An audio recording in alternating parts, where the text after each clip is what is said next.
See what we're doing here? It's called Arts and Crafts. I was actually going to preheat it. I don't know if I need to have to. It seems strong, man. It's working better than anticipated. This smoke's pretty cool. If you like the smell. Better than the smell of cigarettes, I guess. I don't know. Probably this is good for you. Working.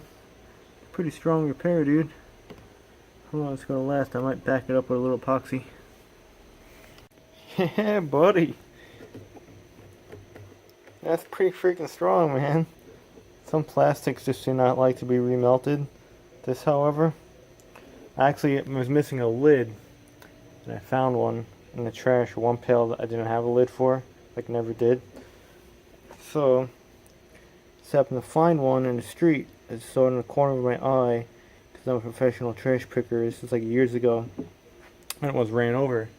So I heat gunned it. I used a bunch of channel locks, heat gun, channel locks, heat gun, channel locks. All this is folded over, and I fixed it. Saw one of these pails around here. Works perfect. I think it's good, man.